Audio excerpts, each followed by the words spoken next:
All right, welcome everybody. This is Email with Corey and co-host. Hey, what's up, Corey? Hey. Email time. Email time. That's right. So, look, man, the more content we have up on the site, the better the better it is for us.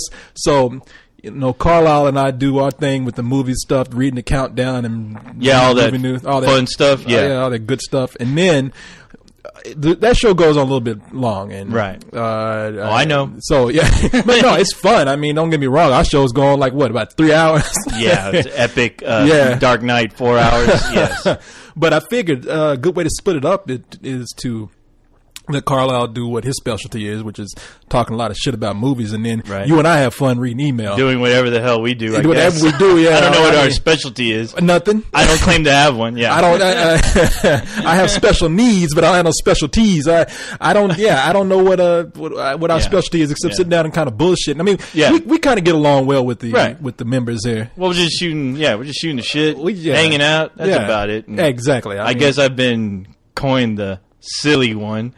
Whatever that means. Okay.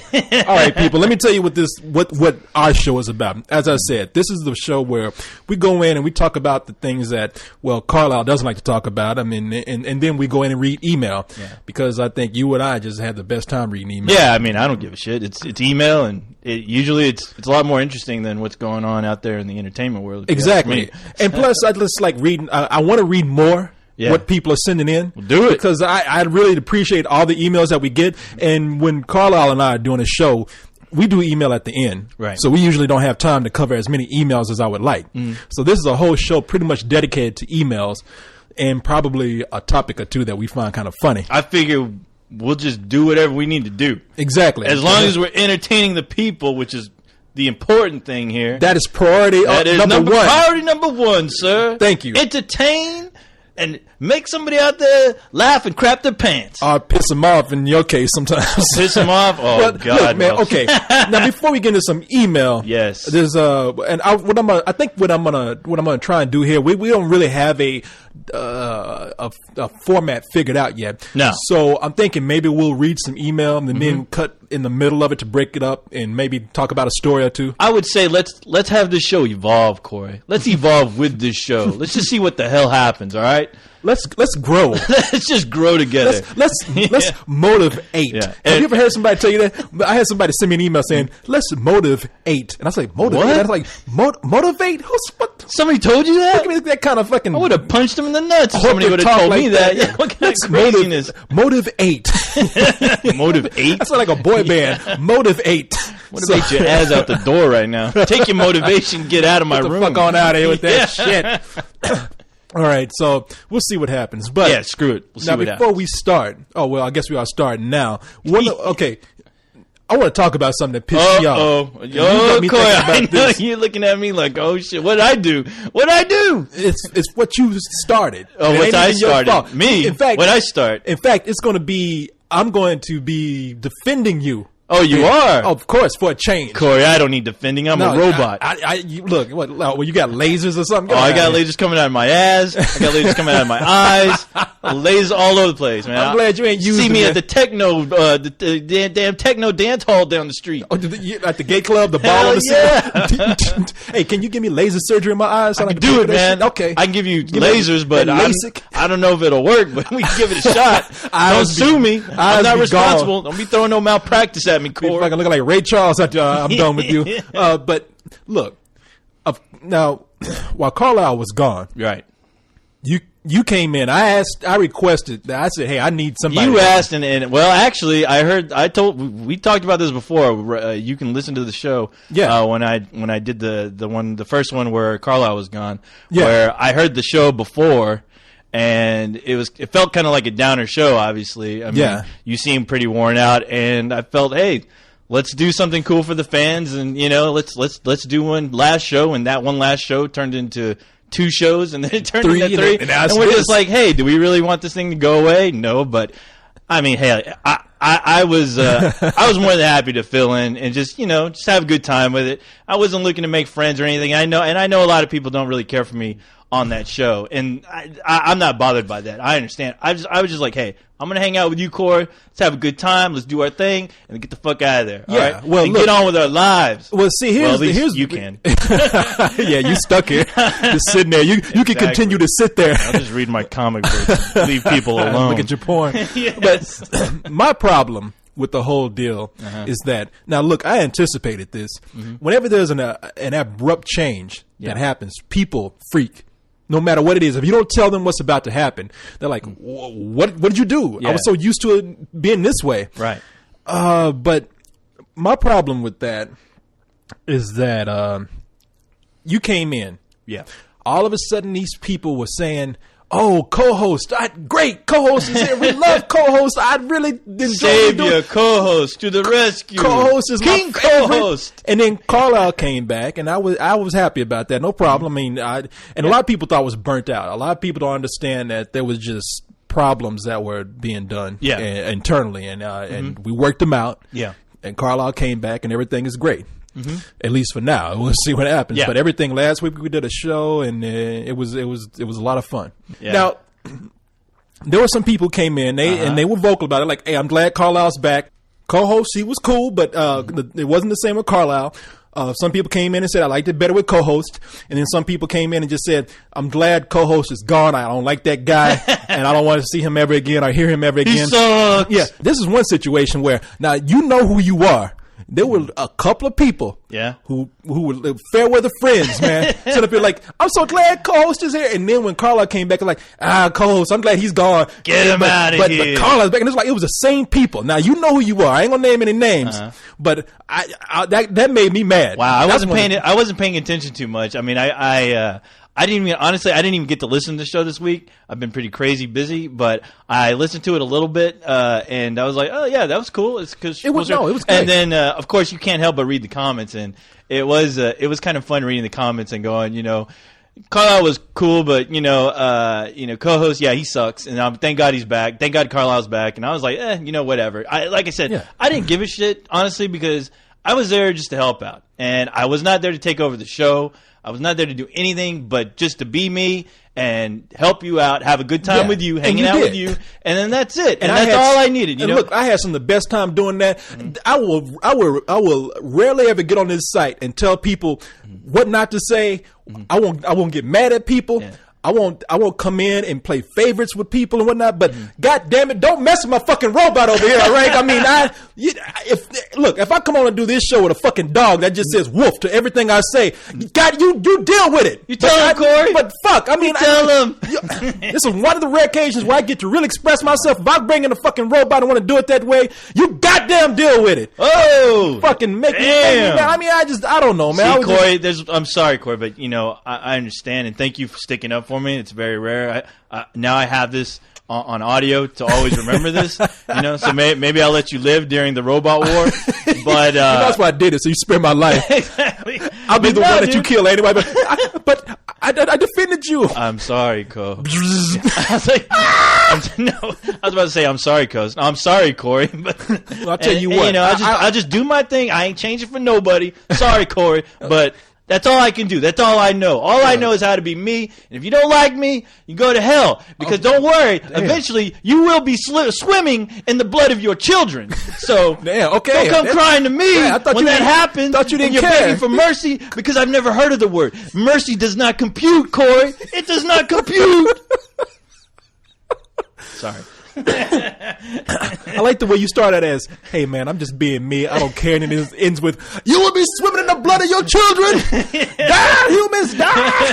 Die, motherfucker, die. Nah, man, I will rarely exercise authority on this site. I will never play rank. I will never, but goddamn, as long as I'm running shit around here, this motherfucker's going to be around. Whether you like it or not. Yeah, and as long as Corey keeps thinking he's running things around here, that's okay with me. As long as I'm on his good side, there are people who let him think that. I'm sure there are people who put money. The people who put money in this are looking at me like, "Shut up." but on this end, here in Austin, Texas, ATX. Oh, that's right. God damn it. ATX. The ATX. That's what the rappers say. That's right. I'm down in the ATX. Don't say that, Corey. You're going to scare people out there. ATX? Oh, shit. Is that a new game? Wait, hold on. Let me put my gold teeth in. Down here in the ATX. No. Okay, so enough silliness there. Yeah, now we got that out the way. Yeah. Let's go ahead and get into the Let's make this show fucking badass, Corey. Let's do this. Let's get into the meat of the show here, which is your emails out there. Yes. All right. Our first email. Yes, Corey. For this show comes from Blank Man. Blank Man. Blank Man. Blanks. Oh, poor guy. Poor guy. I don't know if you want that name, man. Sympathize with that guy. It's a bad movie. Doesn't say a lot of good things about you personally. But Blank Man has a question here, and he's like, hey, I'm brand new to Spill, and I love listening to all the reviews and podcasts. He's one of those people who, he says, I'm one of those people who used to make the work days go by faster by listening to your podcast. You should be working. When your ass should be working, sitting up there and get fired doing this shit. But he says, anyway, I was just going to ask you, when it comes to movie trilogies, which do you think are done well and maintain consistent quality throughout all three movies? Don't laugh, but would you include the Mighty Ducks trilogy? Mighty Ducks? What? They made a 2 and 3? Yeah, they did. With Emilio?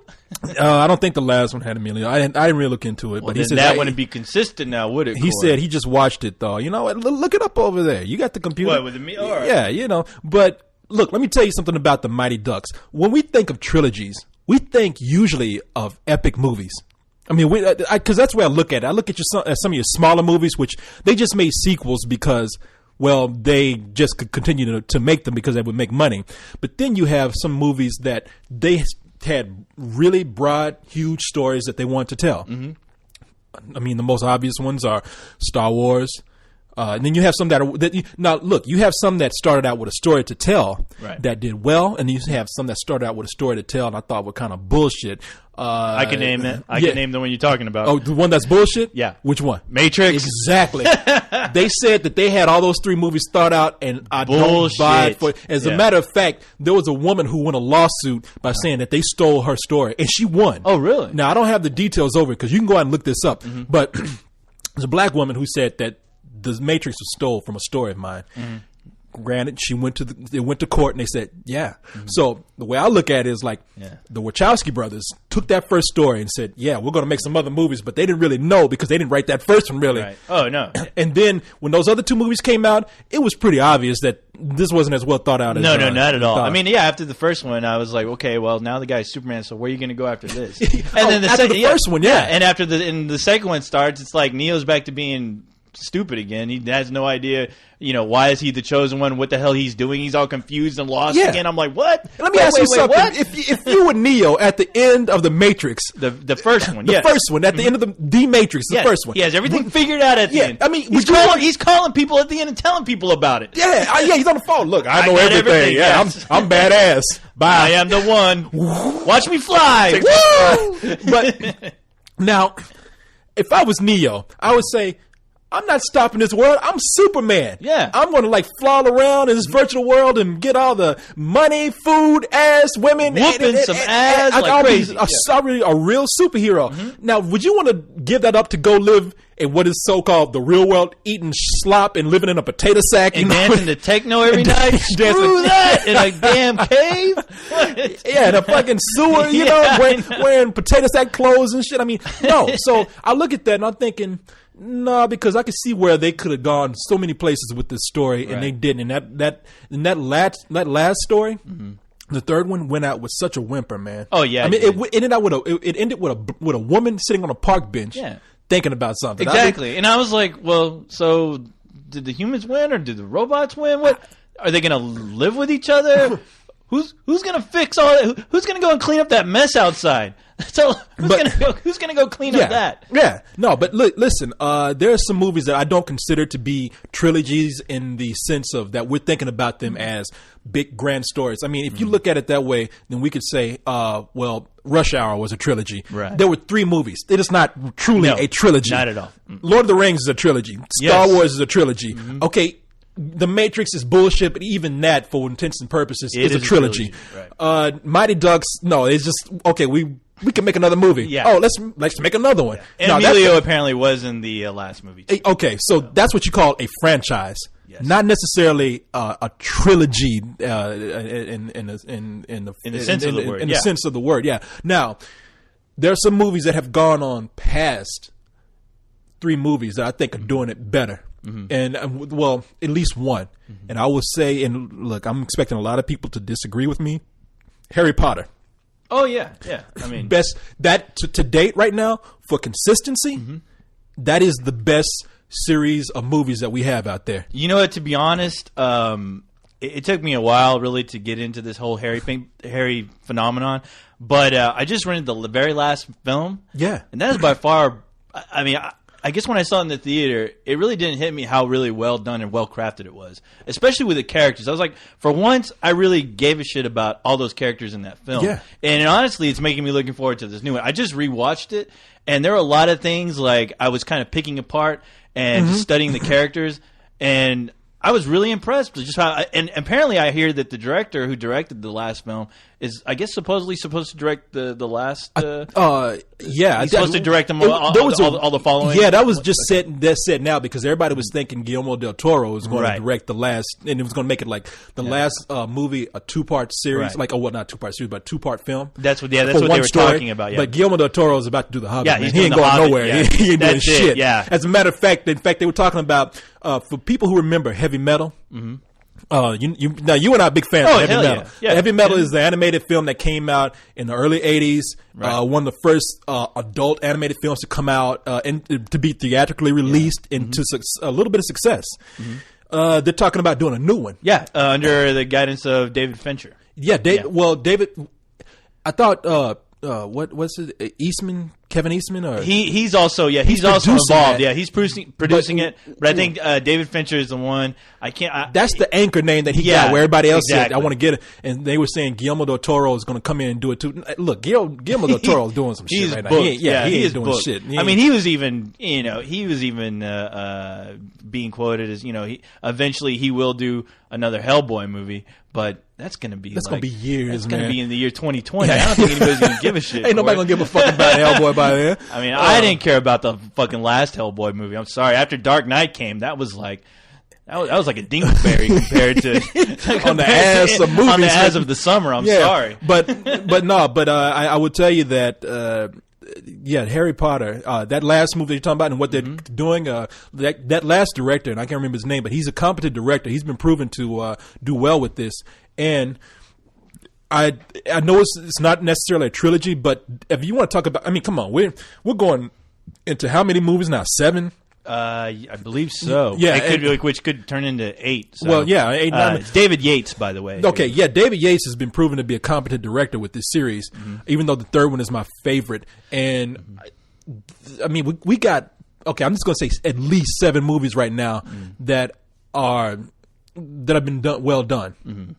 And despite what you can say about the story, I know they pull apart a lot of the story, but as far as consistency, I mean, I don't think that out of the whole series, there's never been one where I'm just like, okay, that was just a shitty film. Well, I go into them not having read the books. Yeah, same here. So when I see the movies, I'm like, okay, that's cool. Wow, magic. Yeah, exactly. I love Harry, but I get the movies for what they are, and so I don't have this whole baggage or weight of coming in and saying, well, that's not like the book. In fact, I talked to some kid who was reading all the books. He's like, well, I didn't really like it because they didn't do it this way. And I was like, look, man, motherfucker, I don't get, and I said that to this little kid, motherfucker, I don't give a shit. Harry Potter's a badass dude to me. I don't give a fuck because of Quidditch. That dude could fly around on a broom. What the hell? Yeah. What the hell can you do with a broom? Go clean up that mess. Go kill the cockroaches back there. Bizarre sweep shit, yeah. What the hell? So I didn't walk in with all this, knowing the whole universe from the books, right? And I was the same way. I mean, the third one, honestly, you're right. The third one is one of my favorites. And I thought that movie, I was like, okay, they're finally getting these characters right, at least for me, where I care. And the one that followed, I didn't care too much about. But this last one, like I said, it really, honestly, I think it's better than the third one, to be honest. Yeah, well, I wouldn't be. Yeah, no, that last one was good. That third one is still. It's still good. It's still a great movie. I mean, it showed you the potential of what they can do with that series. Really, I mean, as far as giving it a darker tone, which eventually, apparently, these books start taking. A lot of people. Eventually, they start going that darker Skywalker road. So a lot of people are going to even get upset at me about this, but I think that they're even better than something like the Lord of the Rings. I mean, Lord of the Rings had a strong fan base of people who really want to see this, and Peter Jackson did great justice to it. Great movies. Yeah, great movies. They're fantastic. They're phenomenal. Yeah, they're phenomenal. But we had 3 of them. Now with Harry Potter, I mean, and if we're going to answer the question directly of trilogies, okay, yeah, Lord of the Rings. Lord of the Rings, that hands down right now. That is the number one trilogy of all time. But if we want to talk about movies that have consistently gotten better as a series, listen, there's a good comparison to be made here between something like Harry Potter and Star Wars. Star Wars started out as an adventure film, sort of for all ages, but still very mature. It's digressed into children's shit. I mean, even the third, even Return of the Jedi, that was borderline kids film right there. It was. Salacious Crumb, that little thing sitting there with Jabba. That was a puppet. I love that. Jabba. I'm sorry, I love that guy. Crumb. I love that guy. Even especially every time he was looking over at Princess Leia, he's like. It was a fucking puppet, though, man. It was a rubber puppet. I was just waiting for him to jump on her head and just start humping away. But if you look at it, those movies have degressed. They become children's films. No, they're fucking cartoons. Yeah, I mean, they're not even good cartoons. Even though Clone Wars on Cartoon Network wasn't that bad? Yeah, it's Clone. I mean, I'm not talking about the new one. No, not the new bullshit. No, the new Clone Wars. Yeah, Clone Wars. The guy who directed Samurai Jack. What's his name? Genndy Tartakovsky? Yeah, good enough. Yeah, GT. That's what let's call him that. Yeah, crazy ass name, but yeah, no, that honestly, it was really sad to see how those cartoons, those little mini cartoons, just like triumphed over the last 2 prequels, movies. Anything that those prequels did. I mean, watching those cartoons made me feel like I was back in the Star Wars universe. Unlike the prequels, which just made me feel like. Man, what is this bullshit, and why do I just want to rip it from my memory right now? Yeah, because what they did was they became a property where they said this is for children now. This is a commercial to sell toys and video games. And that's what pisses me off because I don't think their intentions were to make those movies for children. It just happened to be that way. And of course, the movie comes out and George Lucas is just like, well, all these people, all these adults don't like the movie. The critics hate it. Well, it's not for you. It's for kids. Yeah, there you go. Oh, fuck. and see, the problem with that is that we start out with strong material, and then it just degressed into something that we just don't even recognize anymore. It turned into bullshit. They made Darth Vader a fucking pussy. I'm sorry. Yeah, no. I mean, now that even though we knew that Star Wars, that Darth Vader, even though we knew that he was the father of Luke Skywalker, so he had to be some white dude who was probably kind of milquetoast looking, but he had a badass armor. Yeah. But we didn't know what he looked like. So even though we knew he was like some probably like some middle-aged white guy. Yeah. Deep down inside, we thought he was a big, black, crazy-looking black dude with that voice. Insane-looking crazy guy with a cool-ass scar down his face. Exactly. They gave him, but they only... we thought that Luke Skywalker's father was black. Exactly. And he was not only black, but he was like scary black. Like he was big, like some cage fighter. Exactly. You do what I tell you to do. You'd be like, shit, okay, I'll whoop your ass, motherfucker. Okay, sure, whatever you want. I mean, and so now we know that he looks like Hayden Christensen. I mean, it was like Darth Vader is not the same and guy. It was really heartbreaking was in the new trilogies, the ones that came out on DVD when they re-released them and they re-edited some of the footage. At the very end of Return of the Jedi, now they have Hayden Christensen. Yeah, I know. Show up as a ghost. I won't even look at that. Fuck? I won't even watch that. What happened? Don't even show me that shit. I know. The other thing that pissed me off about this recent re-release is they changed Boba Fett's voice to the new guy, to the Australian, to the Australian guy. Fuck they went in and they re-edited, they redid the audio. And I tell you what, I want to throw that fucking DVD out the fucking window, and hopefully, I was just hoping that George Lucas will walk by so it can land right smack in the middle of his goddamn brain and kill him right there on sight. You know what? Somebody needs to tase George Lucas and his nuts and tie him up. Don't let him back on Luke on Skywalker Ranch. Carbonite freeze that motherfucker right now, please. I still want him to do things because I have crazy respect for him as an innovator. I want him to keep spouting out his ideas. Yeah. Fucking George, write your ideas on a piece of notebook paper right now. All right, give me that. Give me that. And then hand it to a writer. Okay, yeah. No, get out. Give this to Peter Jackson. Go do your thing. But it's my idea. No, get out. Shut up. Just stand out. All right, old man. Quiet. You're old. Nobody cares Call about a you. cab. Get out of here. He's like still screaming. He's drunk. Take him. But it's my idea. Look, you're going to get all the toy money. All right, just shut up. Move along. Yeah, the guy comes up to the cab driver. Look, here's $100, man. Go ride Indiana Jones. Yeah, Go ride something take this nobody gives a shit motherfucker about. home right here, please. Yeah, he lives down somewhere. Drop him out by the creek. Don't let him back up here, though. But so my point is, by saying that Star Wars has sort of regressed, is that if you look at Harry Potter has matured. Harry Potter has aged. They started out sort of as children's films, and now they're PG-13 movies to deal with the dark tones that were written in the novel. And they're following the tones of the novel. Exactly. And I think that is, man, that is such... It's an underappreciated idea that nobody has really given these movies credit for, that we have seen these movies actually mature with the actors and the characters. And if they keep those same characters throughout the whole series, and if all of them keep the same quality, hands down, for me, best series of movies that we've had out there. There you go, Corey. That's Corey. me. Yeah, that's Corey's opinion. That's me, right. goddammit. I mean, I just got into it just recently with watching that last one, and I'm really dying to look. I'm dying to see the next one. Don't mess with my robot too. That's all I got to say. That's my other thing. Yeah, right you there. leave me alone. Yeah, right. people, or I'll kill your ass. I'll kill you. You'll die in the blood of your children. All right, so we got another email here from the ultimate Canadian movie guru. We've heard from that guy before. Yeah, we've heard from him. Yeah, and I'm going to read this in conjunction with another email from Aaron. It's funny, both these guys. Did you guys get together and write emails? Let me read Canadian Guru's email first. He says, "Read it." With all the talk of Lethal Weapon 5, Rambo 5, and 6, that's gonna be Rambo what? 6. The fuck? 6? In Indiana Jones 5. What do you think about reviving all these great franchises that are all of a sudden making themselves a series of their own? And he means like new franchises with the older actors. What's your input on the situation? He says, me personally, I think it was cool, but now I'm starting to get annoyed with this. All of a sudden, we're starting a revival of franchises to follow a trend. I agree with you there. Right. But since I've liked all the revival movies that have come out, I will honestly give all these other movies a chance. Now, what Aaron says here, he says, with the recent successes of Batman, Die Hard, and Indiana Jones reboots, as well as Rambo and Rocky, the recent news of a fifth Lethal Weapon in the works, what other franchises would you like to see get a brand new film? And he says, he makes a good point here. Personally, I would like to see Dirty Harry and Jack Ryan get another shot.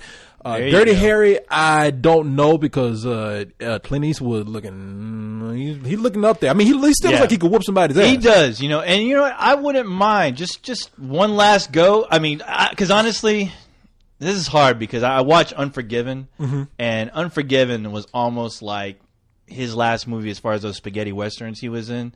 It was almost like he carried on that character. It was an answer to his myth. And I know he did that film as like his an mythology homage to Sergio Leone, which I love those films. If you haven't seen those movies, please go out and look for Fistful of Dollars. Of course, everybody knows all of his Man with No Good, Name bad, movies. Yeah, the Good, Bad, the Ugly. He was a guy in those movies who had no name, but he was a badass cowboy. Yes, he was, and those are just great westerns. I mean, still to this day, they're great westerns. I mean, it's funny trying to see. I mean, I think 3:10 to Yuma almost caught the feel of just the dirtiness and the raw energy of those westerns that Sergio did. Exactly. But yeah, do yourself a favor. I mean, if you're in film school, you will be shown those films regardless. But yeah, as far as a Dirty Harry film, I mean, it would be cool if Clint Eastwood like took it seriously and wrote it seriously as like the last Dirty Harry film. I'd go see it. Shit. But as a standalone film, as not a standalone, as a series yes, no, of movies. as a standalone film, yes. Now, I'm not a fan of these series. Well, the proposed series, like I loved Rambo so goddamn much. I was like, this is the ultimate perfect bookend to that Rambo. And now series. they want to make more. And obviously, they are making more. I mean, they're scouting locations right now, and I'm like, well, the last thing we saw. Well, I don't know if I should spoil it, but it was no big deal.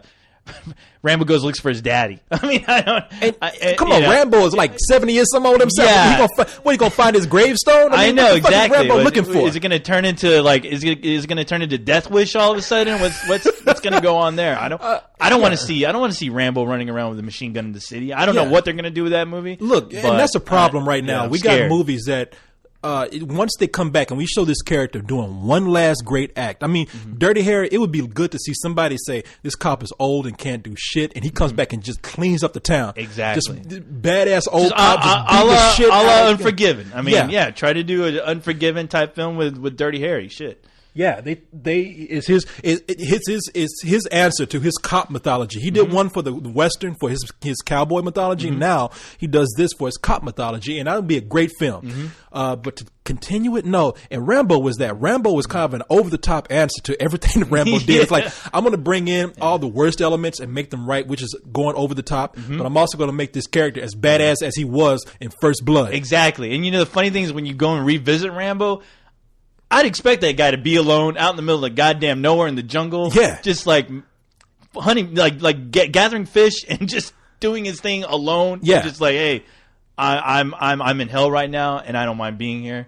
So I've made this hell myself. Exactly. I'm here. This is the place where this is for me. This is my home. Exactly. This is where I can exist. And in the middle of this chaos. Mm-hmm. But no, man, I'm very scared about what they're doing with Rambo. Listen, and as far as Lethal Weapon, Lethal Weapon, those movies. That last movie sucked ass. That last movie was horrible. Yeah, it was beyond horrible. Yeah, that last movie was ridiculously bad. I've never seen anything as bad. Look, they really ruined that I still can't series. believe. Yeah, I can't believe Richard Donner actually did that. In fact, the movie went through. This is what got me, and I'm gonna fuck the movie up for you because it doesn't matter. Yeah, who Look, cares? they go through the whole movie doing all this killing, maiming, cussing, and action, and then at the end of it, they end with the photograph saying, "Hey, everybody!" And they got all the people from the previous movies. Yeah. Hey, we're family. It's like, well, you gotta be fucking kidding I know. me. I was like, are you making a home video or something?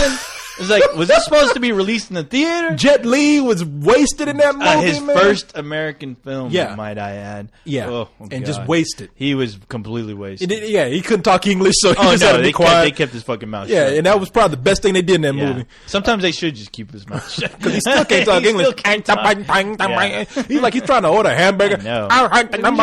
With Just the let this cheese. guy speaking his damn language already, all right? Just put some goddamn subtitles. It ain't gonna kill nobody. Yeah, ain't nobody care what he got to say anyway. Just kick somebody. That's all we want to see. Kill, attack! But yeah, that last one was so bad that I would rather you just leave it alone. Right. But if you want to come back and make one more badass Lethal Weapon movie to make up for that last one and almost pretend like that last one didn't happen, I'm for it. But look, man, we get these old dudes. Let them do other projects, but let's not keep bringing them back for more and more. Because Die Hard, you mentioned you want to see John McClane. What happened with Die Hard? It got ridiculous. It got real ridiculous. Yeah, I love that character, John McClane. I bought it for the second one, albeit it was a stretch. But I said, okay. Third one had Samuel Jackson, so it was kind of fun. Yeah, it was fun. That was a fun movie. Yeah. But see, that's where you said this is not Die Hard anymore. Right. But I'll ride with it. Stop. And we got this fourth one. That ain't even. That's not even Die Hard, man. I'm sorry. That is not Die Hard. I tell you what, though. I love the hell out of that goddamn movie. It was just Die so Hard 4? yeah. I love that goddamn movie. Anytime where a guy is beating the shit out of a tiny Asian woman and he just does not care. I mean, he didn't only beat this Asian woman down. He ran her ass over with a goddamn truck. Okay, He threw everything but the kitchen sink at this broad, and I was like, fuck yeah! They want equal rights. They just got him. Boom, get an ass whipping like everyone else in these movies. Boom, boom. Hey, look, but I will admit, hey, look, my man, this is what you and I disagree. It was set in the world of the Transformers, Corey. I'm not gonna lie. It was definitely set in the world of the Transformers. Yeah, where you got like jet planes, flying under freeways and doing all kinds of craziness. Look, it was not. It was just. It was every other action film. It was not Die Hard. It was not what Die Hard was signature for. I mean, the only thing it had was Bruce Willis. Other than that, we had action that didn't even match up to the first one. I mean, John McClane. The first movie is it's a completely different film. John McClane had his roots in being he went through the same shit every 5 years. I mean, okay, in that world, whatever. But I mean, he was a guy who was about practical action. Right. Don't go anything beyond a crazy car chase. But this motherfucker jumped on the back of a jet in this movie. Again, it was a video game. Yeah. So it was. Now, look, if you want to know to answer, let's see. Oh, Jack Ryan from the God damn it, who's the guy that did Rainbow Six and Tom Clancy. Tom Clancy from the Tom Clancy's character. Jack Ryan could use a reboot.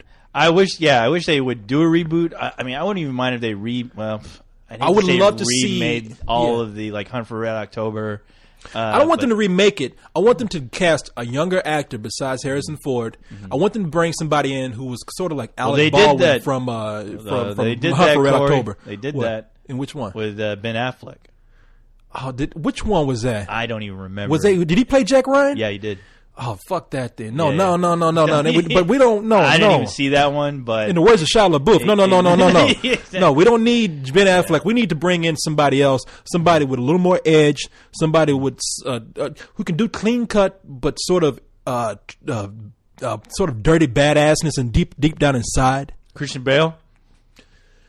Christian Bale is in a Terminator now. We don't need to see no more Christian Bale doing this shit. Okay, I love that guy. He's a great actor, but more of that shit. You know what? He's the only star right now who I can think that can pull everything you just said. Who can pull it off realistically? No, we need to get some other soccer hooligan from over there who can do an English accent or an American accent. Obviously, we need to find somebody else. We need to find another Christian Bale. We can't put Christian Bale in everything, guys. No, we cannot do that. Pretty soon, that motherfucker's gonna be in a remake of The Great Pumpkin, Charlie Brown. Exactly. And all I'm gonna think is like, what the hell's Batman doing in a Charlie Brown movie? It'd be like Christian Bale embodies the darkness of Charlie Brown. It's like, no, fuck that.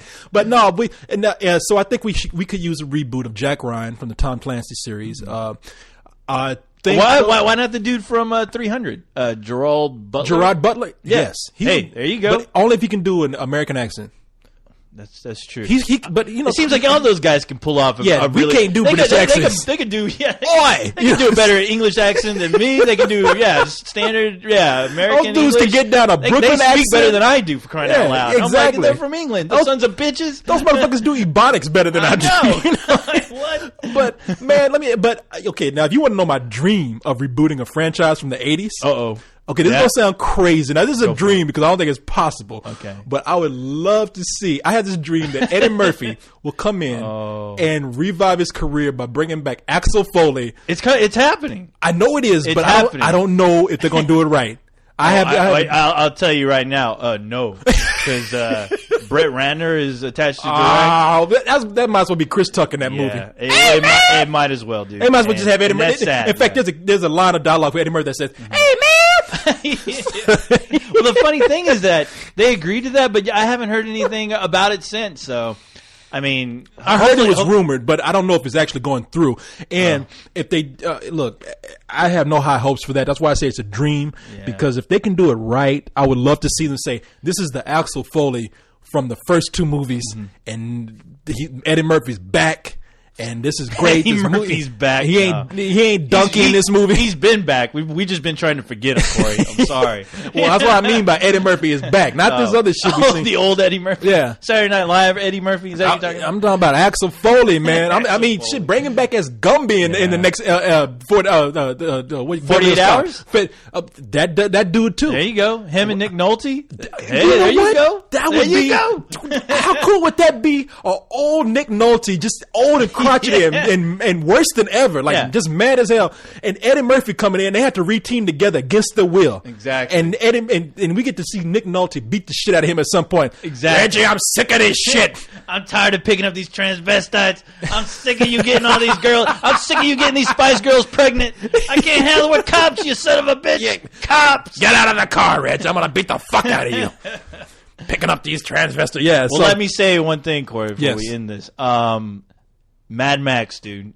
I'm sorry, but I know Mel Gibson is crazy. It's a good one. But I would fucking kill to see another Mad Max series. Hey, I'm with you there, my man. Damn, I am so down for that. I don't want to see I know like it was rumored for a while that they were going to redo the series, which is bring in another guy. But I'm sorry, but I miss Mel Gibson. To me, will always be remembered for Mad Max. You know what? I heard that too. That they want to restart the series. I do not want that. I want to see one more. Speaking of one more with old guys. Mel Gibson is crazy as fuck. We know he's crazy. Yes. That if there's any time, let him direct the damn movie. Yeah, because you know it'll be like the some apocalypse. Crazy shit. Yeah, let him beat the shit out of somebody like Jesus. Exactly. I mean, we know Mel Gibson is crazy. There has never been more of a time that he has been Mad Max than now. Cause that motherfucker is mad as hell. Exactly. I'm talking about Mad Hatter type crazy. I want him to get back in that 18-wheeler and just start running over a town. Whatever he has to do to get a glass of water. Who knows what the damn story's about? but just something insane. And I want him to get another dog. Yes. You know, I want the dog to come back. Yeah. I want that little feral ape boy to come back with the goddamn boomerang. Yeah, that should be his sidekick. And Fly Boy, the dude, the skinny dude that rode the chopper. Yeah, the chopper. Yeah. Oh, that dude. Yes. Yeah. Hey, partner. Hello, partner. I know where we can get oil. So let's no kids, please. No back to Neverland. No, because that third one, man. Wait, Beyond Thunder, us will come. Beyond Thunderdome with Tina Turner. Yeah. What was the guy called? Which one? Master Blaster. Master Blaster. Master Blaster runs by the town. They're a unit. They work together. Master Blaster. Tina Turner was in there when she was playing. That's serious. Now, I wish they bring back Master Blaster because he was the best part. They killed him. But he was the best part. Not the old man. You want to bring back the midget? I want to bring back the midget. He can always find another big dope. Yes, he's like, who runs Barter Town? Master Blaster runs Barter Town. Louder. Hey, man, you got the right idea there. We do need another Mad Max. And Mel Gibson needs to be in that shit. Yes. I mean, even kill him at the end so he can't come back. But we need one more. He needs to come back and show people how to fucking do a real apocalyptic film. That's what he needs to do. Yeah, because Mad Max was badass. I'm going to watch it tonight. Shit, just talking about it. George Miller was... Yeah, George Miller. Yeah, that dude's badass, man. So, well, thank God his Justice League didn't happen, though. Oh, that was insane. Yeah. They wanted to do a Justice League movie, and they wanted to do it with what? Pretty much the cast of the OC. Exactly. And with the exception of Common, who that would have been a pretty cool choice for Green Lantern, but I don't want to see him. Honestly, I don't really need to see that. No. And as a matter of fact, they were talking that project went to so many bad ideas. They were talking about doing it as a completely CG movie. Yeah. Look, you just finished Batman. You're right. Don't nobody want to see no other kind of Batman for a while besides the one we just saw. Exactly. So don't fuck it up and by making some other Batman out there. And if you think I caught hell for replacing Carlisle and a couple of Coens, you wait until they replace Batman with some douchebag. You know, it's funny. I regret not putting up a blog about it. I might do it anyway. But they interviewed the guy who was fixing to play Batman, and he started talking some shit about, he's like, well, my Batman would have been, basically he wanted to say my Batman would have been badass. I know Christian Bale's out there, but I'm like, dude, shut the fuck up before you end up like one of those fucking imposter Batmans in goddamn Dark Knight where you got red lipstick all over your face, and you're going to have red lipstick on your ass too, all right? And hung upside down. You're going to be hung upside down. We're going to find you with a goddamn dog humping your head, and just shut up, man. Just shut the fuck up, all right? But the images that go through your head, man. People think I'm crazy. But okay, let's go through this other email here from Santos. Santos has this to say, or to ask.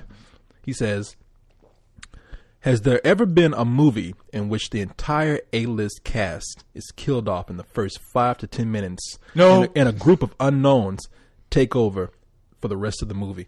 I can't think of one. Because, I can. What? I want to say Mission Impossible. Well, not the entire cast, because they were sort of B-list actors who were following Tom Cruise. Not Emilio Estevez. You take that back. Okay, yeah, okay. In your world, Emilio Estevez is an A-list actor in Mission Impossible. Okay, you go ahead and run with that. But no, they did have some names in that movie where you're like, they killed everybody up, but Tom Cruise went on. Mm-hmm. We don't have a movie where the rest of the cast went on, and Hollywood won't do it because. Oh no, you kidding me? What sense does that make? Yeah, why spend the money on an A-list actor if you're just going to kill him? Now, I'm thinking that's a great idea, and maybe one day there'll be a project where they'll come in and they'll have all these actors say, this script is genius. I want to make a cameo at the beginning to be killed off, and then you have a bunch of unknowns take off after that. Right. But it's going to be hard to sell a movie like that because people are going to come in to see. Oh yeah, they want to see those actors. Those A-list actors, they're going to have their goddamn movie. They're going to have their name on the movie poster. The only movie that I can think of like that's close, is they killed off one person, and it's because they pitched it so well. Was it Steven Seagal? And executive decision? No, because because everybody else went on after that. Kurt Russell? Kurt Russell. Yeah, because Kurt Russell went on, but Steven Seagal. No, I'm thinking of Scream. Oh, there you go. Yeah. Scream, it only had one person though, and even though we had some other people like Courtney Cox whatever, from Friends and whatnot, Drew Barrymore, as far as being a movie actress, was probably the biggest name in there. It had on the poster, and when everybody saw her get killed off in the first 5 minutes, they were like, "What?" Yeah, What the and that fuck? was sort of, didn't that, correct me if I'm wrong, but didn't that sort of mark her return to movies? I mean, I don't know if it marked her return. I mean, because I want to say that was before the Charlie's Angels films, right? I think Drew Barrymore had always been a name that was out there. Right. I mean, everyone. Well, and honestly, everyone knew who she was. Yeah. Everybody everybody thought she was the star because she was on a poster and they pushed her, and nobody saw that coming where they killed her off. So I don't know if that even counts, but that's what I can think of. Yeah. There's something in the back of my mind. I'm trying to think. I'm gonna pull a Sarah Palin and not answer your question, but fill it in with something else. Some bullshit. Some bullshit. Because I'm thinking that there's a movie in my head okay, it's the opposite of what you're saying, where you had a big cast and they just killed off the entire cast in the most glorious way. With the asteroid movie? No.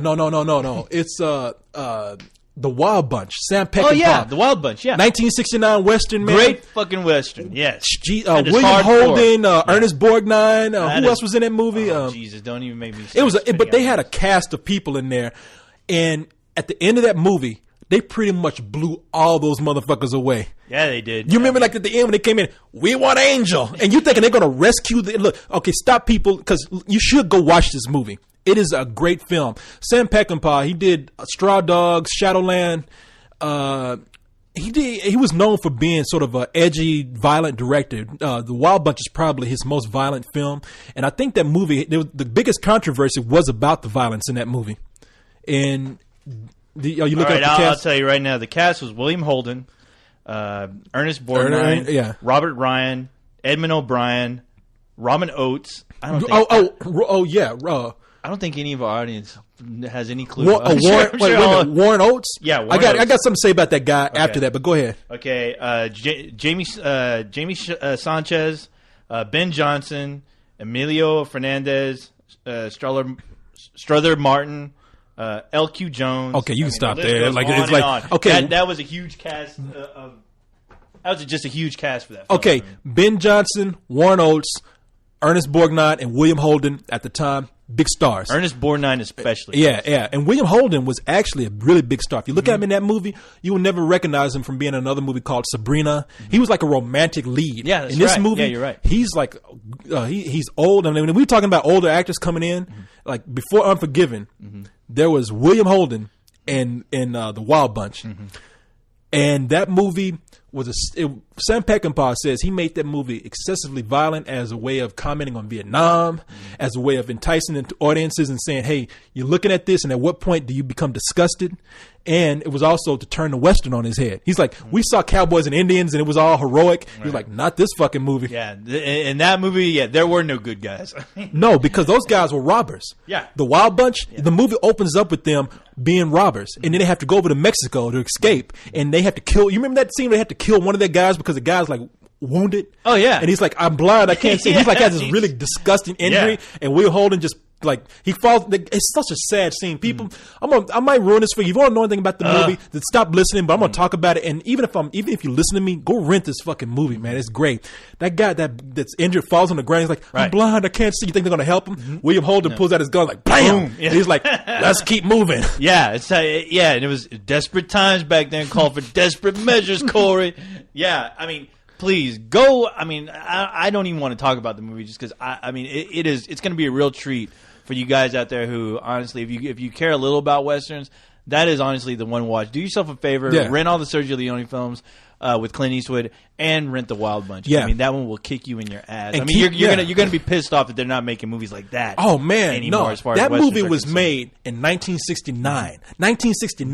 And that movie is still brutal to this day. I'm sure if they released that film, I mean, it would probably catch some shit. I mean, if let's just say we plucked that movie out from the past, nobody had ever seen it, and we tried to put it in the cinemas today, I mean, I'm almost positive like there'd be a little controversy to it, just how just brutal it is. Oh yeah, people would, if nothing else, people would say you just got to brace yourself before you go. And like I said, 69, man, and that movie still holds up today. So.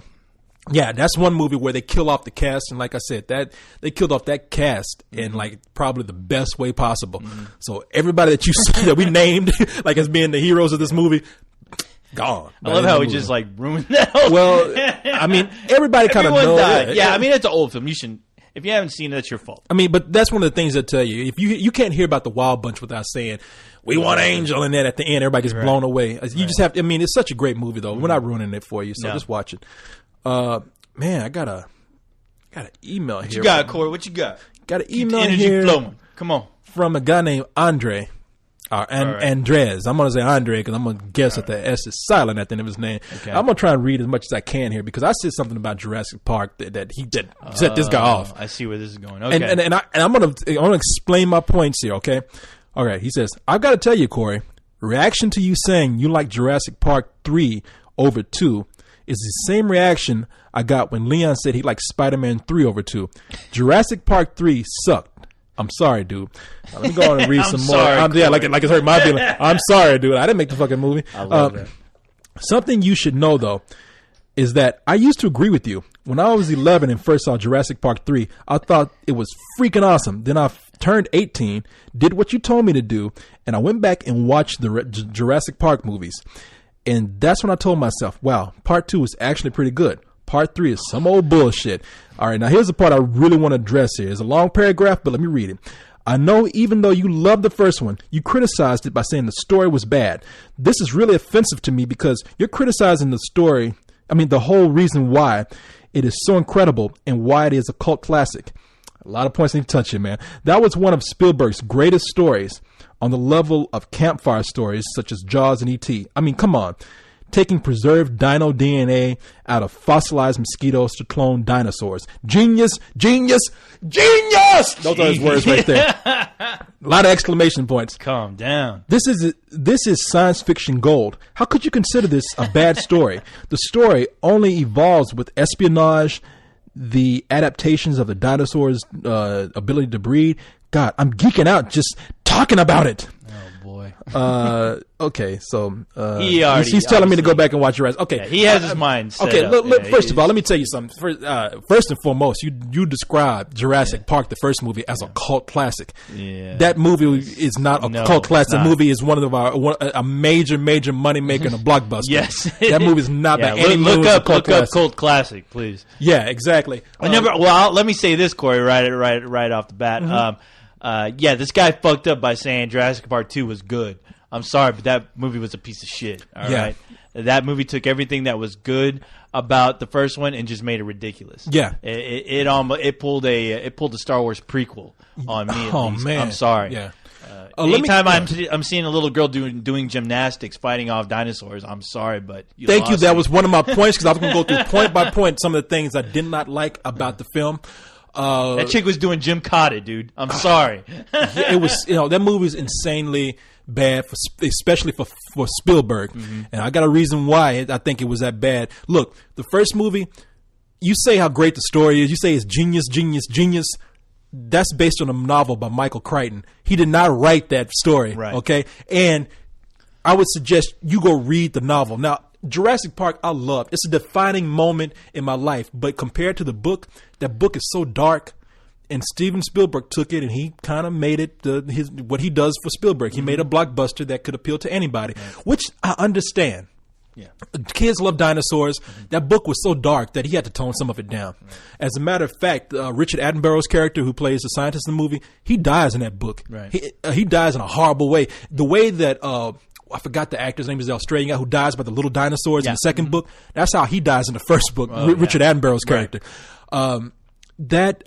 But the only thing I didn't like about the movie is that if you look at it, you're awestruck by the dinosaurs. But really, and historical scenes in that movie, the dinosaur walking, the water vibrating, the eye coming down to the window. I'm not talking shit about this movie. That is a great movie, but the story in certain parts a little over cute. Yeah, it's just not that good. Yeah, it's not. Yeah, I mean, and with that type of movie, it's supposed to be magical because we're seeing dinosaurs for the first time, and we're gonna get distracted if all this dark shit starts coming in.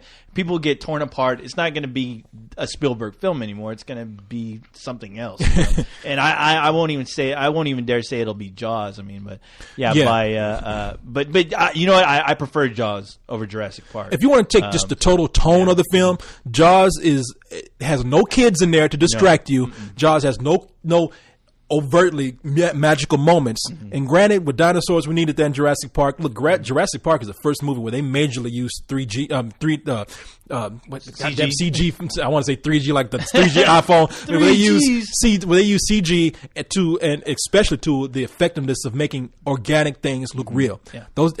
That's still a landmark film. I mean, it made George Lucas cry, and that's the film that said, "Okay, I can do these new Star Wars prequels." Yeah. Unfortunately, he apparently not. I wish he never saw. I wish he was sick that day. His movies made me cry. But you know something? The first time I saw a dinosaur in Jurassic Park, I cried. I mean, I grew up as a kid loving dinosaurs, and I was like, "Pussy, wow, yeah, hey man, I am. That's me." Damn, cool. But I was just like, "They're not real." I was like, dinosaurs. Dinosaurs aren't real, kid. But, man, come on, I was a kid, man. But Jay, but I saw. I'm looking at this movie, and I'm thinking this is a great film. But listen. I'm not saying it's bad. I'm just saying that the movie has these cute moments with these kids that were kind of crowbarred into the film. Right. Go back and read that novel, and you'll see what I'm talking about. I'm not trying to say the movie's bad. No, it's not bad. By any means at all. I saw the movie 5 times when it came out in the theater, and I would still defend the movie today, saying it's one of the greatest movies out there because it is a landmark film. It is. Not story-wise necessarily, but... It's all a matter of taste, man. It is. And let's take that into consideration, too. Yeah. Now, you want to know why I said Jurassic Park 2 is a worse film than Jurassic Park 3? Let's take, for example, how rushed this movie felt when they tried to just bring in people from the first film, right? And just to show you that they were there, and then get them out the picture. Richard Attenborough's scene, and then we're stuck with what's his name?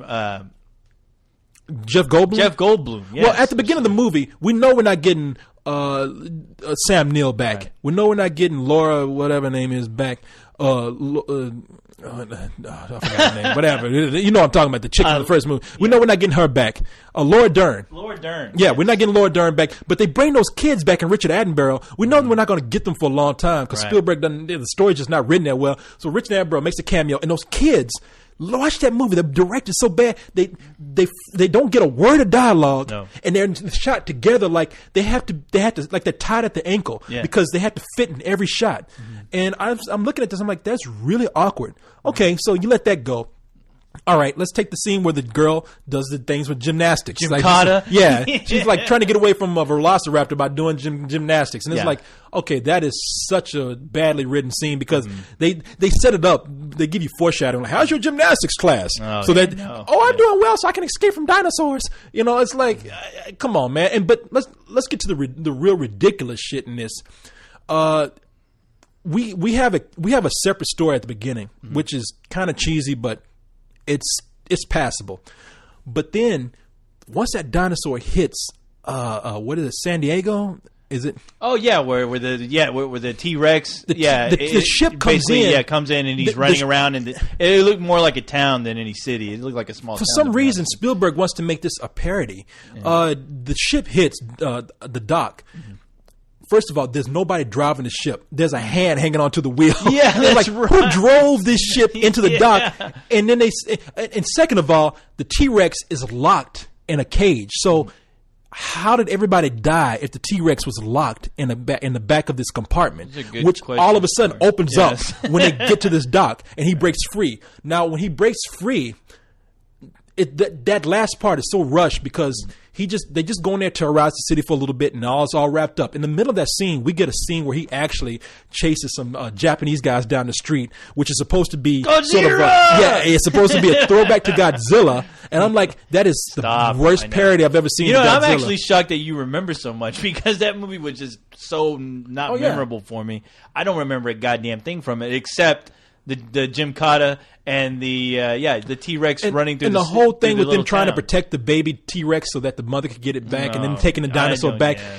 That last part, do you know how much of because they pitch it as the dinosaurs come to civilization. Yeah. It's one little part in the movie. Oh, yeah. And it's not even that good. And they wrap it up so quick. There's no real devastation. There's no real panic. Well, how did they wrap it up? I mean, they end up taking it back to Jurassic Park with the baby, and everything's okay. I just remember them like all running in the helicopter, and that's where I kind of tuned out. And then the little baby, I think the little baby somehow alerts the mother, or the baby itself kind of kills the evil guy in the movie, the one who wants to exploit the dinosaurs. Spielberg was filming Schindler's List at the same time. Yes. And Schindler's List was obviously his priority. Oh, yeah. Jurassic Park 2 was meant to just get out there and make a little money. He phoned it in. That's the perfect term right there. Yes. And that's his, and that's Spielberg's biggest goddamn problem. He did the same thing with War of the Worlds. Yeah. He filmed that with Munich, and obviously... he was working on Munich. His heart was in Munich, obviously, because War of the Worlds just... I'm like, dude, this is supposed to be a huge event. I mean, this is... I thought that... I mean, for me, that was like Spielberg's return to sci-fi, and I was expecting something like just incredible, and when I saw it, I was like, that's all I get. This movie is called War of the Worlds, right? Yeah. And it's a personal story about fucking Tom Cruise hanging out with his goddamn kids. Yeah. I mean, I'm sorry. As a matter of fact, a director named George pissed. Powell, Yeah.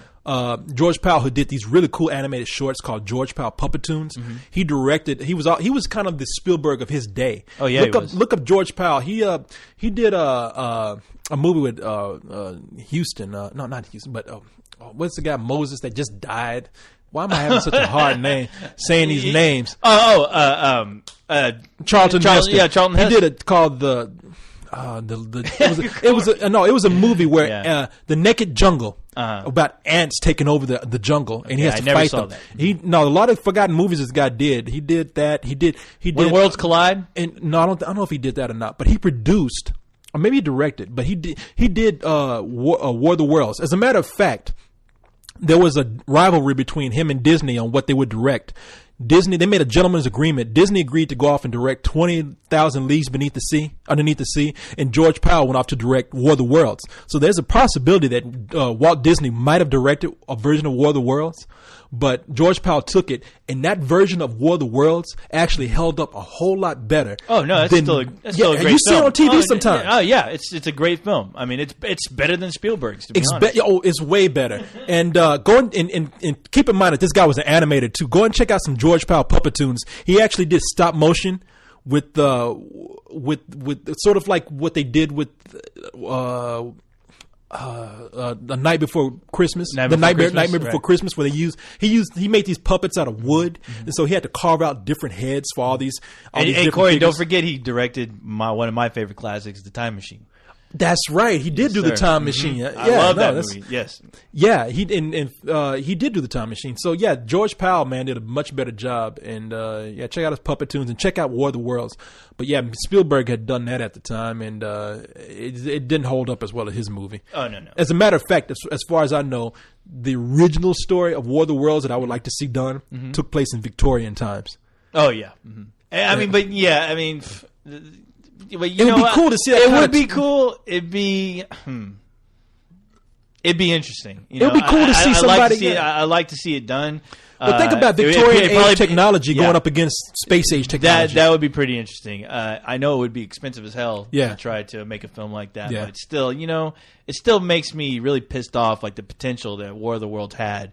Especially with Spielberg behind it. I mean, because honestly, if you still ask me today, if that version was never made, who would you get to direct War of the Worlds? I would still say Steven Spielberg.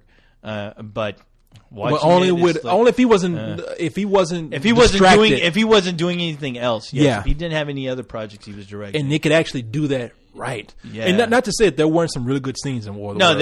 There's some pretty cool scenes in there. Like when they were escaping, and they're going around the car. And the ferry scene. I mean, the ferry scene was incredible. Yeah. I mean, I was like, fuck yeah! But as soon as that scene's over, then you're dealing. As soon as they get in that house, they spend so much he time runs into Tim Robbins. I mean, it turned into something else, and I was like, okay. That's a big part of the original story, but still, it just wasn't done right, and honestly, it just. There's something went wrong at that point, and I just didn't care anymore. Yeah, no, I know exactly what you mean, man. I agree with you. Now, to answer your question, the reason why I think that Jurassic Park 3 is better. Oh, we're finally answering this. Yeah, exactly. We finally Jesus Christ. After giving you a history lesson. But listen, the reason why Jurassic Park, because it's a real simple answer. Yeah. The reason why Jurassic Park 3 is better. Look, it's not that great of a movie, but it doesn't have a whole lot of stupid shit in it. No, not at all. I mean, for all intents and purposes, the movie gets straight to the point. Exactly. You want to see dinosaurs go after people, chasing people, eating them, and the whole goal is to escape. That's exactly. Get straight. We don't get stupid scenes like that boat scene. There weren't any stupid cameos, and there just weren't as many dumb scenes that not only were dumb, but they were just there to be filler. Right. I mean, that movie the only thing that was bad about it is that they had another kid, and they're talking about doing another Jurassic Park. cut the kid shit, okay? Exactly. Yeah. Let's do something else. Enough of the kids, but unfortunately, as much as I love saying that, you know Hollywood, and I know. guarantee you they're gonna throw in like fucking 4 kids and a midget. So, a midget who's supposed to be a kid. The midget part would be awesome. I'm 8 years old. Yeah. Quick run from the dinosaurs. And just on a on a quick note, people, we mentioned George Powell's name. I won't dwell on this, but this is a very underrated director. Mm-hmm. Go and look at this guy's body of work, and we don't mention him a lot, but he gave us some sci-fi classics that people still remember today, but we just don't know his name. So, and he produced When Worlds Collide. Yeah, and you watch it, and it does very much feel like he directed it, to be honest. Yeah, so. Yeah. No, George Powell was he was overshadowed by Walt Disney during his time, but which is unfortunate. But great guy. Mouse. Yeah, that fucking mouse just swamping everybody, eating everybody. Oh, all right. Let's see what What's we got up next, here. Corey? All right. Oh, what we got on the menu? Oh man, maybe we're at the end. Maybe that was it. At the end already? Yeah, that was all, man. That went pretty fast. I thought I had more here. Well, we can. Somebody wrote. If you just want to know something interesting. Yeah, I'm always dying. Yeah, to know who's not interesting. up You for know anything me. interesting? Of course, I'm all about interesting, partner. Let me see what we got here, because somebody turned in a good blog post, and let me see who did it. Mm-hmm. Well, I can answer something right here. Because Santos had a 2-part question. 2-parter. Oh, no, boy. He just can't ask one. Oh, here's what he says. He says, and there's something else I've been meaning to ask you. Oh, really? What is the difference between Austin's Alamo Drafthouse Theater and the ones in other parts of Texas, like, say, San Antonio? They're in San Antonio. Exactly. There Location. There you go. There right you there. go. No. You have the business located here in Austin, and you have the affiliates and the franchises in other places. Now, for those of you who don't know what the Alamo Draft House is, it was founded by Tim and Carrie League, 2 people who took a parking lot in the warehouse district here in Austin, and I think 1997, I believe. Do you know? Your guess is as good as mine, Corey. Okay. Well, I believe it's 1997, and they took a parking lot and decided to turn it into a movie theater, where you can not only go in and eat, but you could also have a beer. And it just kind of changed the movie watching experience. And that concept took off so well that they started to have different locations in Austin. I think right now we're up to 4? I think about 4. Let me see. There's South, downtown. Yeah, at least 4. Yeah, okay. We have downtown. We have Lake Creek, which is way up north from us. Yeah, the Anderson location, and then we have the Anderson Lane location. And we have South. So that's the 4. Village, which is So we have 4 locations here. Now they have some. And I think they have a business in Houston too, like the business locations. Yeah. But then we have some other franchises, like they have one in Virginia, I believe. They have the San Antonio location is a franchise, I believe. Now, I believe me, I'm not an expert on this, but what really distinguishes, and Alamo Drafthouse was voted one of the best theater in America by Entertainment Weekly, and it is, and it deserves it. It deserves it. They as many events as those guys, pull and are able to get those guys are able to get almost any director who is just cool and is willing to hang out with a bunch of geeks. Those guys can do it. I mean, they get Kevin Smith, they get George Romero. It's amazing. I mean, obviously Robert Rodriguez, Quentin Tarantino has QT Fest. Quentin Tarantino, he's the biggest supporter. They are just able to pull all these really cool events. They do the roadshow tours, which is basically they'll go and play the movie where Close Encounters took place, as far as traveling road shows. Yeah, the traveling road shows. Yeah. And I guess, co-host, that's what you're right about. That's the biggest difference between them and the other business locations are the franchises. Is that the original location here? Now, the original location, which was the parking lot, that's changed already. They sold that. It's a nightclub now. They're down on 6th Street, which they took over another nightclub in the Ritz. It's called the Alamo Ritz. Yeah, the Alamo Ritz. Yeah. And they get as you see, what you just mentioned are the special events. It's going to be here in Austin that those ideas are going to be created, they're going to be thought about, and they're going to occur here. And as a matter of fact, more of those events have been happening down south because there's better parking there. Right. And so you're going to get all the events where the directors come in. You're going to get things like Button-O-Mathon. Fantastic Fest took place at the Alamo South Lamar location. Yeah, the recent Fantastic Fest took place there. So all of your special events where people come in, your guests, your celebrities, your directors, and all your festivals like Button-O-Mathon, QT Fest, and Fantastic Fest, those are going to be happening here in Austin because Austin is the original baby. So, that's right, and you were right, Corey. It was founded in 1997. I'm not so bad. My memory's not so bad. We do know some of our shit. Yeah, believe it or not, people. Everybody thinks I play the dumbass there, but I know a little bit of things. I'll take that flat, Corey. I'm the dumbass. I think people take us both as the dumbasses here. But hey, deep down. Sorry, my movie knowledge isn't deep for you. But yeah, so I thought it was because I remember when I was working downtown when they were building that place, and it's that's the biggest thing. I mean, your events are going to take place here in Austin. I don't know what they do with the other franchises, right? So I can't really say. I hope they're serving beer. I mean, because honestly, they got to, man. That's the one thing that sets them apart. Yeah. So I mean, even more than the food. If you go to an Alamo Draft House and they're not serving beer, yeah, you need to write the owners. Yeah, there's something wrong. I'm sure there's something really wrong with that. You're at a different theater. Yeah, you're at the Anime Draft House or something. So. Must be in the Bible Belt. But man, they serve some good food. Sometimes some of it is great, some of it's a little overpriced, I think, but all of it's good. My favorite thing to get is the goat cheese salad. What? That's not food. That's something I throw out to the goat. That's cheese for goats. You see me at the fighting the goat. Sicko, yeah. Man, get your ass back. This is my salad. Some llama food. See me and the goat out there fighting and I lose. My salad. But I'm eating my own milk. Gross. Cannibalism. This is cannibalism. But I did have one question I forgot to put here. Speaking on things where people are asking me what I know. Look, people, what do you know, Corey? Man, there's two questions here. There's been one question where people have this is one of the few times I want to come out and just say this to people because I don't want people to get the wrong idea. Yeah. For this site, the biggest thing for me that works is our humor.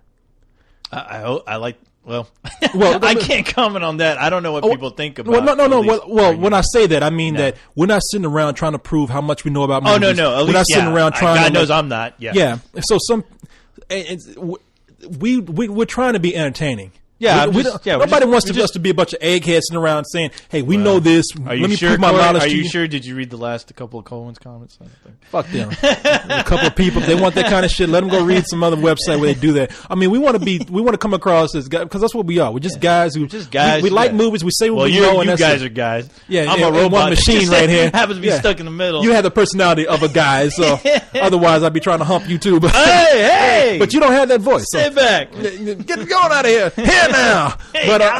But no, we just want. If we know something, we know. If we don't, we don't. I'm sorry. Yeah, so we'll try to look it up for you. At least I'll try. There was an email that was sent to me that kind of bothered me a little bit. I don't think. When I thought about it, I thought back. I don't want to say who it is. I don't even want to mention it. Okay, just say what it. Yeah, it was just. It just came across because I don't want people to think. I don't think people really. After thinking about it, I don't think people really feel this way.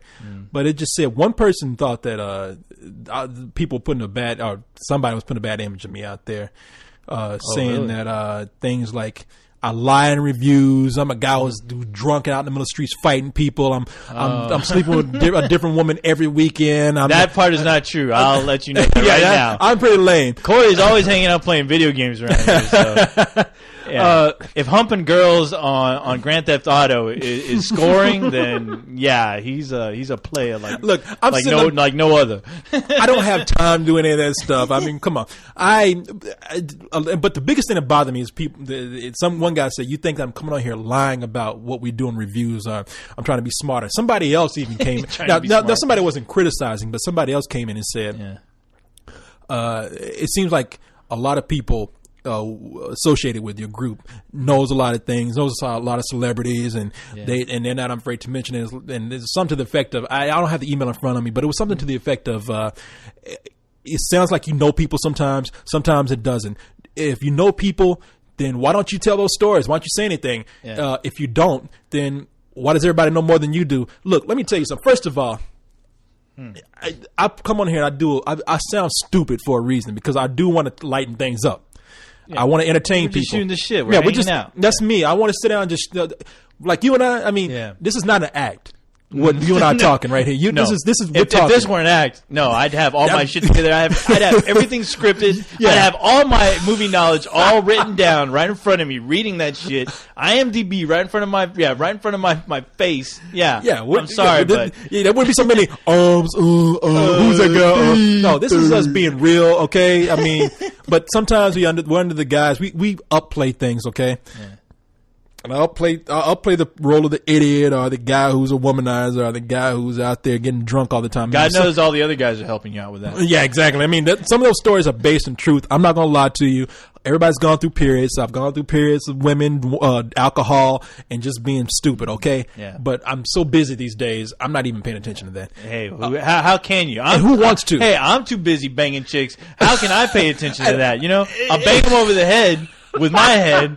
So I'm constantly banging, Corey, and I just don't have time to sit down. You're banging your head against the wall. And pay attention. With Joe Fro, who's on the site every hour on the hour. Hey, let me get. I don't have time to worry about his comments. When I say alcohol and women, don't get me. I'm not some gigolo, and I haven't gone to Alcoholics Anonymous or anything. I'm not. I wasn't even that bad in those areas. Yeah. But I just don't want people to think that. Basically, a lot of people think. Okay, number one, you cannot help what people are going to think. That's true. I'm sorry. So don't even try to solve that. You're it's not going to happen. I'm sorry. Take it from me. That's 3,000. The more people want to talk about you, Corey, that means the more they're interested in you. All right, buddy? That's true. Bad press is good press. When people are talking shit about me, I'm glad they're talking about me. Because you know what? They got me on the fucking brain. You know what? And my real fans, they're all banging girls. They ain't all wasting their time over here going, man, co-host, you suck, man. Fuck off, co-host, you son of a bitch. You don't know nothing about movies. You suck, you suck, you suck. Well, it's the same thing with you, man. I don't want people thinking bad shit about you, so I don't want people thinking bad shit Corey, about you. I don't care. Okay. Corey, all those guys, they're all dead already. They just don't know it yet. They don't know it yet. Yeah. Well, the thing is, the most important thing to me is that all this other stuff, gay, gigolo, drunk, you're a gay gigolo. I'm a gay gigolo. Hey, you guys think about that, but one thing that I do not do, and I don't think anybody else really intentionally does, none of us really intentionally do this, is we don't lie about things in reviews. Nah. We try to tell who we are. I mean, what do we got to gain by it? Nothing. Nobody comes here and lies about this shit, okay? I mean, nobody needs to. The other thing, as far as, and this goes for all of us, all right? As far as talking about who we know, what do we know, and look, I can tell you. Who gives a shit? Yeah, look, I can tell you stories. Name dropping is not my thing, and I hate people. And I hate people who do it. Yeah. I mean, if you want to know the truth, I can sit up here and tell you about a couple hours worth of stories about directors I've seen, people who would stop me in the street and say, "Hey, Corey," but you know something? You spend 30 minutes with somebody, even if they know who you are, even if they stop and say hi and whatnot. Yeah.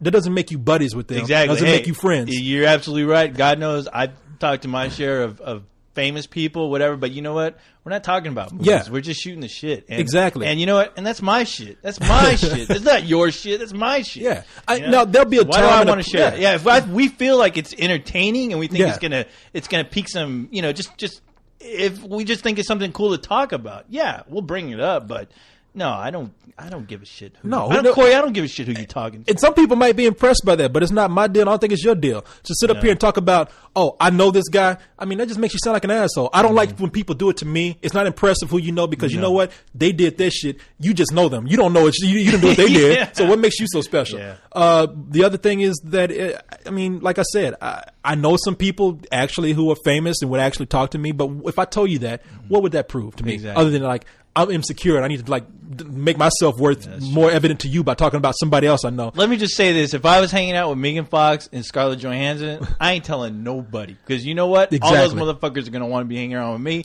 fuck them. Those are my girls. You leave them alone. If I see you looking at them, your ass is dead. You're dead. Yeah. I mean, Leon can tell you stories about a couple of people that he knows that he hangs with that are famous. And you know what? He doesn't because he's cool. No, Nobody wants to hear that shit. Exactly. I mean, we don't need And you know what? And famous people find out you're talking shit. I mean, you're bragging about it. They don't want to be around you anymore. Exactly. I guarantee it. Yeah, and nobody wants to hear that shit. So when I hear it, I don't want to hear it. You're telling your friends you're hanging out with co-hosts, you're talking to co-hosts. Get the fuck away from me. Yeah. I mean, you're dropping my name for what? What are you getting out of this? What are you getting that I should be getting? Huh? Nobody. Yeah.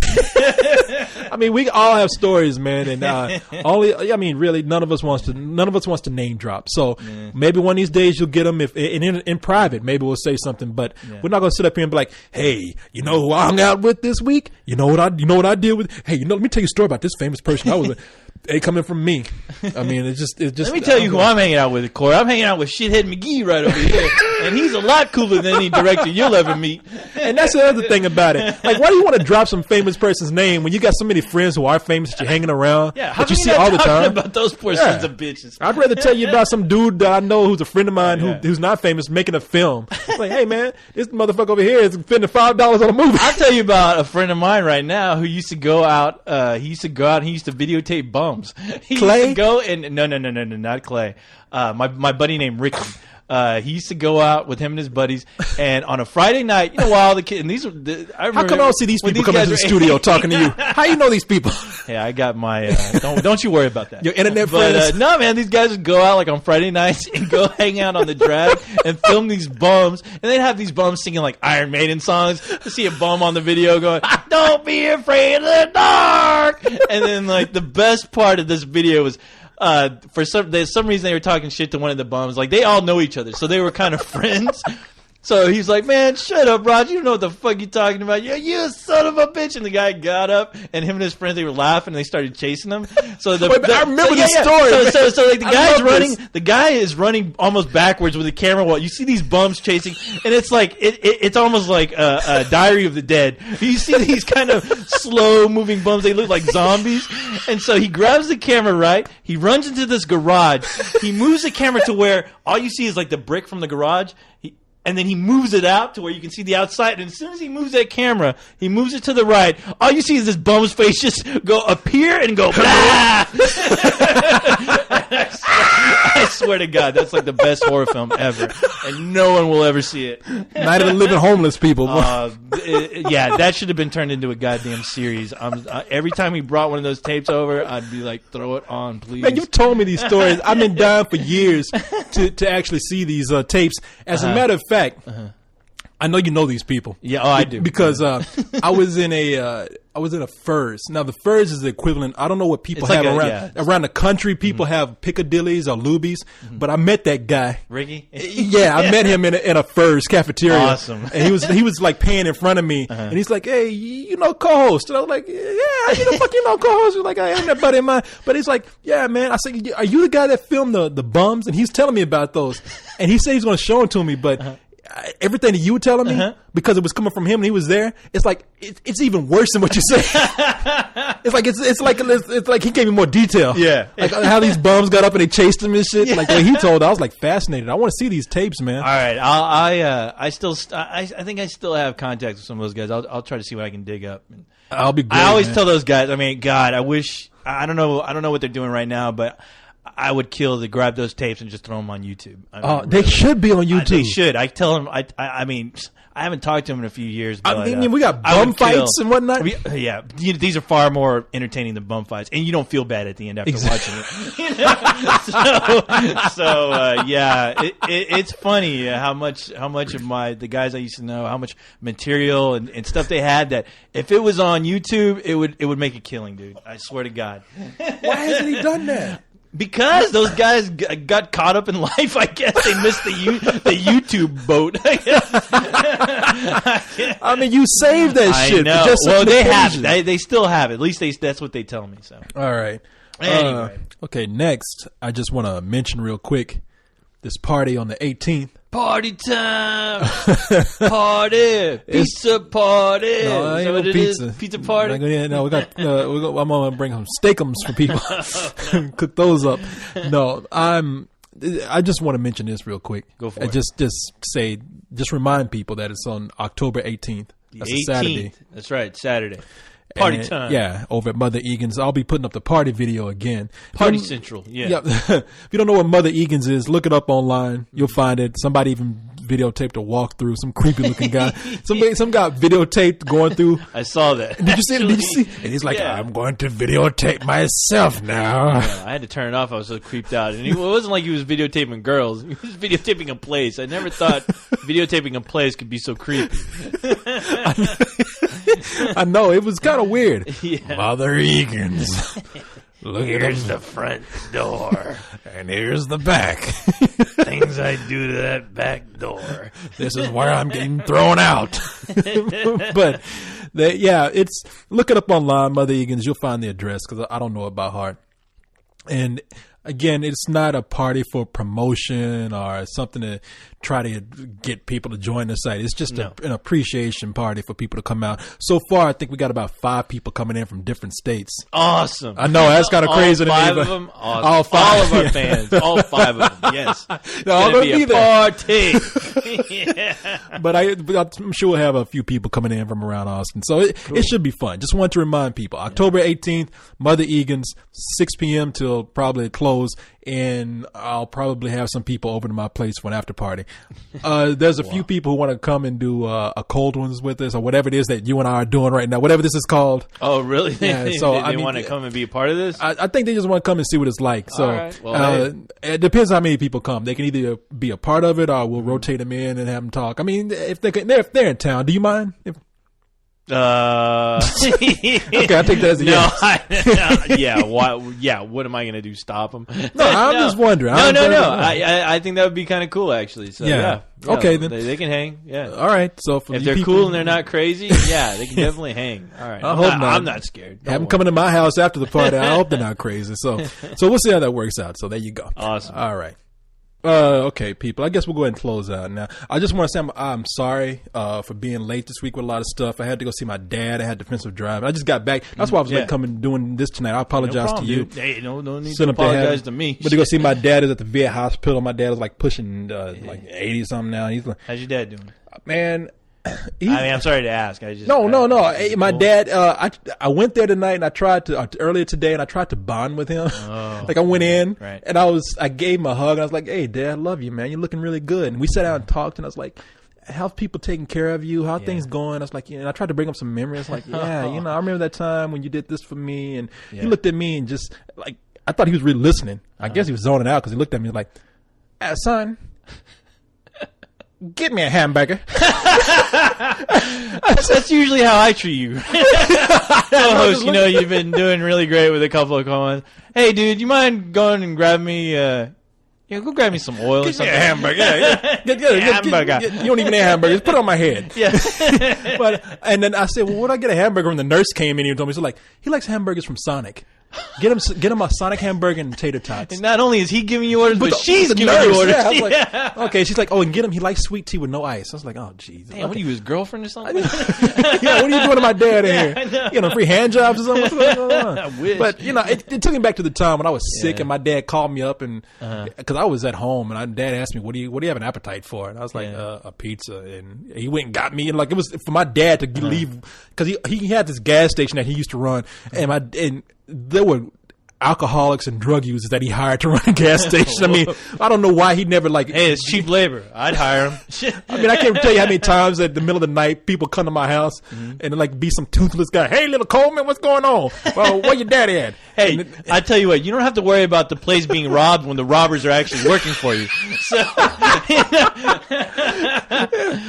they came out to the house like in the middle of the night, like saying, I need $20, Mr. Coleman. They wasn't just going to go get drugs or alcohol or like a woman would show up and like, Mike's in jail. Jesus, man. Great.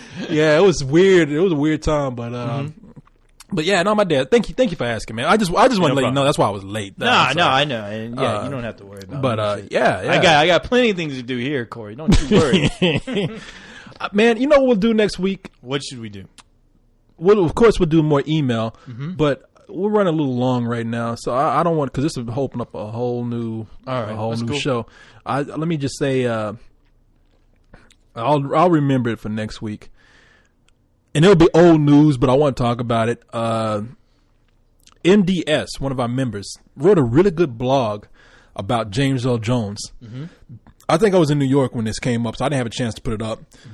But it's really cool about him winning his first SAG award, which he should have won a long time. Yeah, finally, yeah. It's amazing to find out people who've never won shit are. Yeah, James Earl Jones. Yeah, you look it up and you're like, wow, he's never won anything before. Which would have been my speech, when I got up there. You motherfuckers, it's about time I won this shit. It's about time, son of a bitches. You see, exactly. You fuckers finally give me this when I'm about to die, you mother. Notice some real talent. I'm God. Fuck Morgan Freeman, I'm God. I'm Batman. That's what they should have had. You know what? That's what they should have had happen. They should have had more Christian Bale put on the mask, and like with Darth Vader, all of a sudden he's talking like James Earl Jones. Hey, I'd buy that. I'm Batman. Why am I turning to Walter Cronkite all of a sudden? Well, the drugs.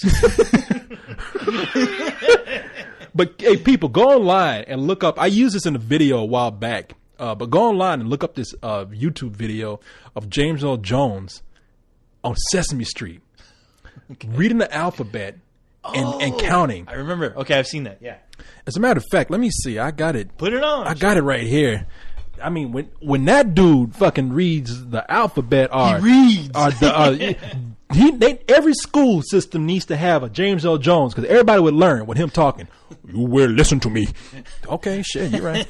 But they got his ass here. I'm gonna have to unplug this and see if I can get down to it. But and I'm sure once we put this up, we'll if I catch it, I'll try to throw the video up. But people are gonna throw it up there. Yeah, they're gonna throw it up. Anyway, but they got it, and it's James Earl Jones. He's young. Like everybody's used to seeing that nappy head, gray hair named James Earl Jones. Corey's grandpa. Yeah, exactly. My dad. What are you talking about? That's the way my dad should have talked. Get me a hamburger now. Cole. Cheese, tater tots. And you leave, and the nurse tells the nurse, "I have you now." I know you told the Rubber Alliance my location, and they stopped my hamburger from coming to me. But no, let me see here. I'm gonna stop this, but I'm gonna play this for a little bit. I mean, because if I think they didn't let him on Sesame Street anymore because he was scaring people. Fuck yeah, he was Darth Vader back then. Are you kidding me? B, motherfucking C.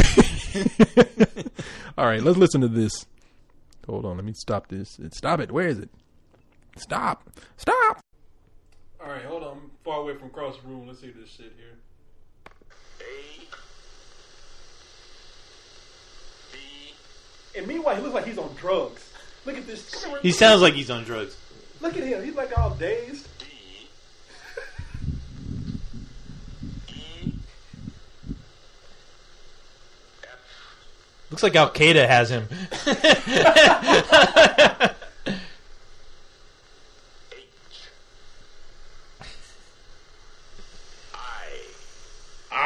I'm expecting to see a gun on the corner of the screen, like pointed right at his head. Got a black turtleneck on, looking straight at the screen, and like that's his letter to read before Al Qaeda slices him up. Yeah. L. This is the alphabet. Just read it. M. Oh God. Why is he staring at me so intensely? Oh no! What happened during the O part? Meanwhile, it looks like he's getting a blowjob or something while he's reading this. Yeah, or he's concentrating on something. I'm gonna end up like Scanners. My fucking head's gonna explode looking at this guy.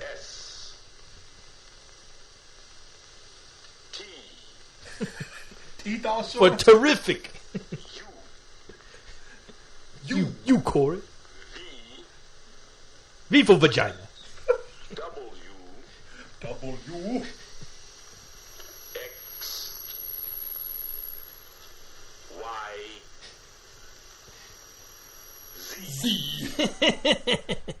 Damn, nice.